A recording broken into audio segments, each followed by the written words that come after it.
las inclemencias del tiempo podemos una vez más estar aquí en la casa de Dios. Quería antes de comenzar darles un aviso porque seguramente después me voy a olvidar. Este sábado en la actividad de niños van a venir a colaborar los hermanos Valentina Basbus y su esposo. Ustedes saben muy bien que ellos trabajan para el APEN, van a colaborar con los hermanos que cada 15 días se reúnen para atender a los niños. Y también van a informarnos acerca de un campamento que se realiza en la Lucila, cómo es la preinscripción para el mismo, los días del 6 al 13 de enero próximo. Así que estén pensando en esto, es un campamento de preparación. Bien, ahora vamos a ocuparnos de la palabra. Ustedes saben muy bien que estamos viviendo tiempos difíciles, no solo en el mundo, sino también en la iglesia. Pero no solo nosotros los estamos viviendo, eso fue una realidad también para nuestros hermanos de la primera iglesia. Y yo quisiera, con la ayuda del Señor, compartir con ustedes un poquito acerca de los peros de Dios. Y para entender esto, ustedes saben muy bien que la escritura está formada por palabras y tenemos ahí lo que se llama ortografía en las escrituras. Y la palabra pero en la Biblia es un nexo, una conjunción que se la llama adversativo, es decir, que contrapone un concepto con otro. Y ahora lo vamos a ver, por ejemplo, en Efesios capítulo 2. Si me acompañan rápidamente. Dice la Escritura a partir del verso 1, y de ella recibisteis vosotros que estabais muertos en vuestros delitos y pecados, en que en otro tiempo anduvisteis conforme a la condición de este mundo, conforme al príncipe de la potestad del aire, el espíritu, que ahora obra en los hijos de desobediencia, entre los cuales todos nosotros también vivimos en otro tiempo en los deseos de nuestra carne, haciendo la voluntad de la carne y de los pensamientos, y éramos por naturaleza hijos de ira, también como los demás. Pero, y allí aparece esta palabrita, que es muy significativa en la Escritura. Pero Dios, fíjense que vemos que ante la triste condición del hombre y la mujer, ante su condena eterna y ante su angustiosa realidad, interviene Dios para darle esperanza, rescatar al alma, salvarla y darle un futuro de gloria. ¿Qué sería de nosotros si no apareciera esta realidad? Pero Dios. La iniciativa de Dios para cambiar la realidad. La iniciativa de Dios para darle un tinte completamente esperanzador, de futuro, de vida eterna. Teniendo en mente esto, esta palabrita, vayamos a la carta que el apóstol Pablo escribiera a su hijo espiritual Timoteo, la segunda carta, la última que él escribiera, una carta realmente muy sentida, y una carta donde también vemos estos peros, que determinan un curso de conducta.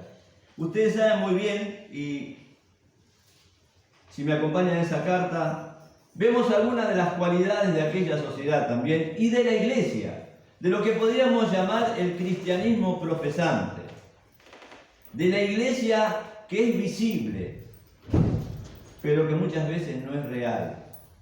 Y fíjense que en el capítulo 2, verso 18, dice la Escritura que se han desviado de la verdad, supuestos hermanos que tomaron un camino completamente contrario a la verdad, de los cuales son Himeneo y Fileto, que dijeron que la resurrección ya se había efectuado. Doctrina capital de la iglesia, la resurrección corporal de nuestro Señor Jesucristo y también de aquellos que pusieron su confianza en Él. Capítulo 3, verso 1 dice la Escritura: quiero que sepas que en los postreros días vendrán tiempos peligrosos. ¿No estamos viviendo esos tiempos nosotros? Claro, Si lo llevamos al tiempo del apóstol Pablo, a ese cruel emperador Nerón se le había ocurrido incendiar una parte de la ciudad y hizo culpable de esa situación a los cristianos, y los cristianos estaban recibiendo una de las más crueles persecuciones que jamás se hayan visto. Claro que entendemos por qué Pablo decía tiempos peligrosos, pero también nosotros estamos viviendo tiempos peligrosos. No en ese sentido, pero fíjense la crueldad y la poca valoración de la vida que se tiene en este tiempo. Todos los días nos sorprendemos de almas que pasan a la eternidad posiblemente sin Cristo, víctimas de asesinatos, de crueldad, de violencia. En el capítulo 3, verso 5 también dice, teniendo apariencia de piedad, supuestos hermanos que oran con nosotros, que aún dan la palabra, que pueden hasta predicar el Evangelio, pero que no son renacidos. Fíjense la situación de la iglesia en aquellos tiempos y no nos tenemos que sorprender del tiempo que estamos viviendo ahora. Capítulo 4, verso 3 dice, porque vendrán tiempos que cuando no sufrirán la sana doctrina, antes teniendo comezón de oír se amontonarán maestros conforme a sus deseos. No sufrirán la sana doctrina. Y esto encubiertamente está hablando del modernismo actual, donde muchas iglesias están buscando lo novedoso, lo llamativo. Y cuando encuentran lo llamativo, lo dejan de lado y siguen buscando algo nuevo porque la sana doctrina no les penetra, no la aman, no la obedecen. Y ante este cuadro extremo está el apóstol Pablo y tiene a su hijo espiritual, Timoteo, al cual también tiene que hablarle. Él ya presto a partir ante un juicio inminente, una ejecución inminente, tiene que dejarle a su hijo espiritual motivos de aliento. Tiene que orientarlo acerca de la realidad de la situación. No tanto como la ve el hombre humanamente, sino como la ve Dios. Y allí van a entrar estos pelos. A pesar de la idolatría, a pesar del desvío de la verdad, a pesar de la apariencia de piedad, a pesar de los tiempos peligrosos, dice en el capítulo 2, verso 19, el apóstol, pero el fundamento de Dios está firme. Podemos ver todas estas situaciones cambiantes e inestables, contrarias aún a la misma palabra de Dios, pero el fundamento de Dios está firme. A pesar de los ataques contra la sana doctrina, que muchas veces provienen de la misma iglesia, el fundamento de Dios está firme. Dios le ha dado a su iglesia algo estable, algo permanente. Entre otras cosas, el propósito de Dios es inalterable. La iglesia está ante el inminente regreso de su Señor. Eso nadie lo puede cambiar. La persona de Cristo es el fundamento de la iglesia. Nadie puede poner otro. También la verdad de Dios es inalterable. Ni una tilde ni una jota se ha de cambiar. Y la iglesia invisible, la que ve Dios, es inconmovible. Todo aquel que se ha acercado a Cristo y ha creído en su sangre, en su sacrificio expiatorio, y le ha recibido y se ha arrepentido de sus pecados, forma parte de esa iglesia y eso es eterno, como la naturaleza misma de Dios. El fundamento de Dios está firme, aunque este fundamento tiene un sello.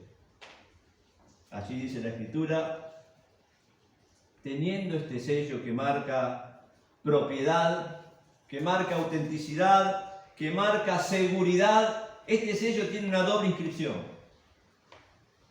Conoce el Señor a los que son suyos. Y más bien se podría decir, conoció el Señor en la eternidad pasada a los que son suyos. Él ya los conoció. Algo inconmovible. Algo que es de Dios. y tenemos que pensarlo eternidad pasada. Como dice también el apóstol Pablo en Romanos, ese maravilloso capítulo. A los que antes conoció. Esa es una leyenda que tiene este sello, que es inalterable. Es como Dios ve las cosas. Eso es inconmovible. Pero también dice, apártese de iniquidad todo aquel que invoca el nombre del Señor. Es un sello que van las dos cosas juntas. El Hijo de Dios verdadero se apartará de iniquidad. Muchas veces, ante distintas conductas de supuestos hermanos, realmente a veces nos sentimos tristes y confundidos. Como algunos llamándose hermanos hacen, piensan o dicen ciertas cosas. No debería ser así. La nota distintiva del renacido es el apartarse de la iniquidad. Las cosas que antes vivía son experiencia pasada. Como dice el apóstol Pablo en la segunda carta a los Corintios, capítulo 5, verso 17, de modo que si alguno está en Cristo, nueva criatura es, las cosas viejas pasaron. Y ahora el camino es nuevo, el futuro es nuevo, la expectativa es nueva. Los principios, las normas son completamente distintas. Son normas sobrenaturales que solo se pueden vivir en dependencia de Dios y por la obra maravillosa de su Espíritu. Este sello tiene esa doble inscripción. Una que habla de la eternidad pasada. Conoció a Dios a los que son suyos. Y otra que habla del presente, del día a día. Apártese de iniquidad todo aquel que invoca el nombre del Señor Jesús. Y termina con otro pero. Esta parte del apóstol dice en una casa grande. Pero en una casa grande que nos habla de la cristiandad profesante. En una casa grande hay utensilios, dice Pablo, y hace una gran diferencia en aquellos que son para usos honrosos y aquellos que son para usos viles. Aquellos que son de oro y plata, materiales imperecederos, de aquellos que son temporales, como barro y madera. Aquellos que son creyentes renacidos, siervos de Dios, que enseñan la palabra fielmente, hermanos, siervos de la iglesia, y aquellos que todavía no han conocido a Dios, aunque están en la iglesia, pero no lo tienen todavía, no han experimentado la nueva criatura, no son renacidos.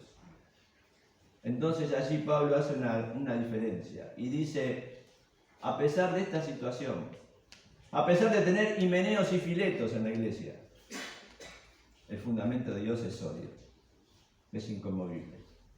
Conoce el Señor a los que son suyos. Ya los conoció. Y luego dice, apártese de iniquidad todo aquel que invoca el nombre del Señor. Es un sello en el cual las dos leyendas van juntas, son una, y se ven en la realidad de la vida. Este primer pero le hace ver a Timoteo que, aunque la situación es difícil, aunque las pruebas a pasar son duras, el fundamento de Dios es inconmovible, a pesar de la realidad que él también está viviendo. Pero no solo apela al fundamento, sino que apela a él como cristiano, como siervo de Dios.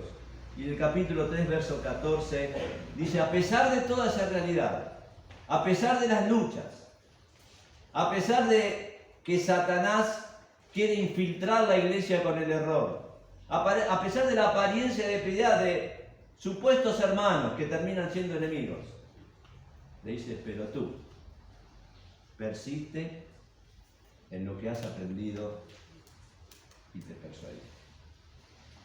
Persistir significa permanecer en algo, como le decía también en 2 Timoteo 1:13, retén la forma de las sanas palabras que de mí oíste. Qué peligroso es el comenzar a bajar la guardia respecto de la doctrina. Algo que siempre fue igual. algo que nos enseñaron nuestros mayores.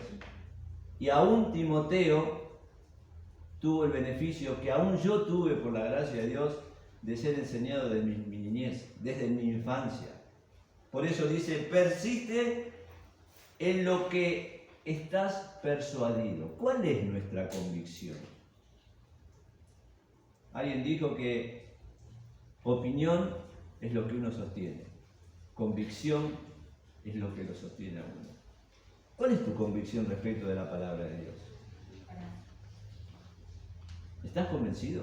Bueno, acá Pablo le dice a Timoteo, pero tú, a pesar de que la doctrina se ha abandonado, que supuestos hermanos se han desviado de la fe, de que hay un montón de maestros reunidos y que están en la iglesia conforme a sus propios deseos carnales, tú persiste, permanece, continúa, no te detengas a pesar de eso, en lo que has aprendido y te persuadiste, has hecho convicción. Él sin duda que no solo aprendió de Pablo, un gran privilegio, pero también aprendió de su madre y de su abuela, devotas, que le enseñaron también los escritos del Antiguo Testamento, y que desde la niñez, hablando de un proceso continuo, él continuó aprendiendo la Escritura.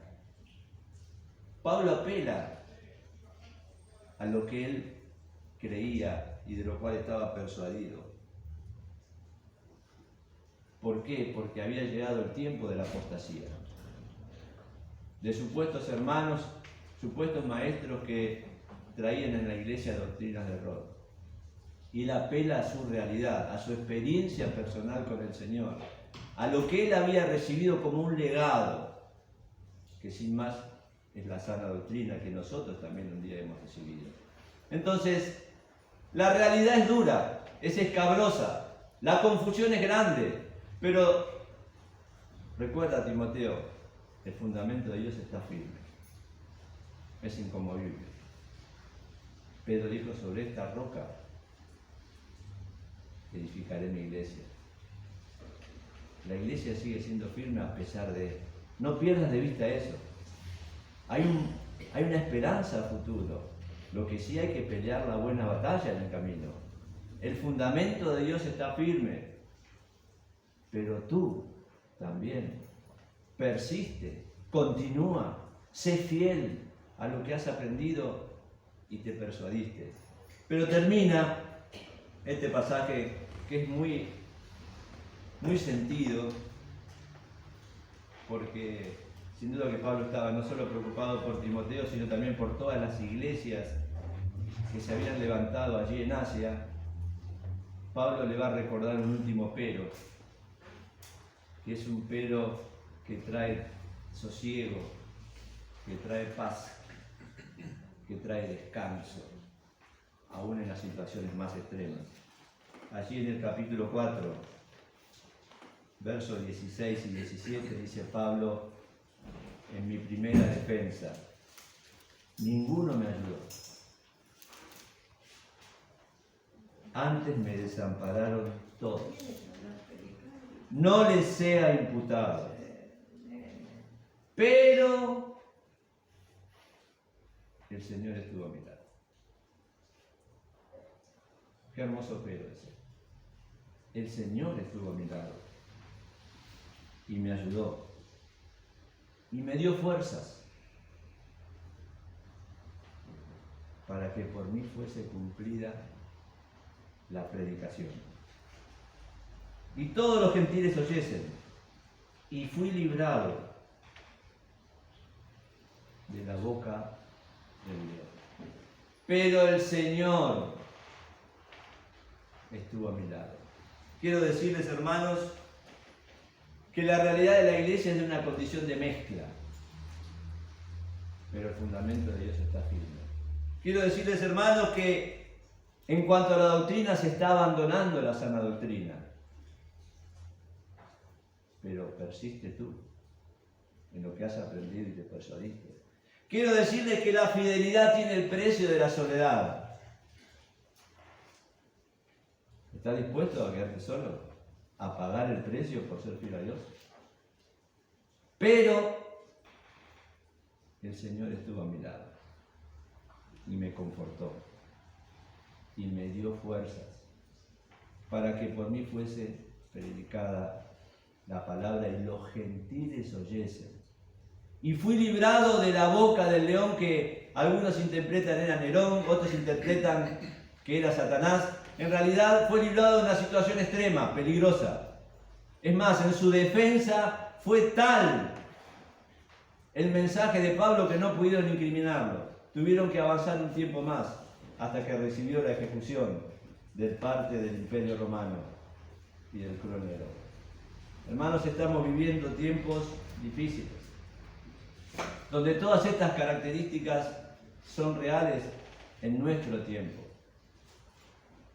Pero no olvidemos este mensaje esperanzador, que a través de estos peros el apóstol Pablo daba a su hijo espiritual Timoteo y también nos lo da a nosotros. No nos olvidemos que el fundamento de Dios está firme, que también Dios nos conoció a aquellos que hemos aceptado su mensaje desde la eternidad y tenemos que apartarnos de iniquidad.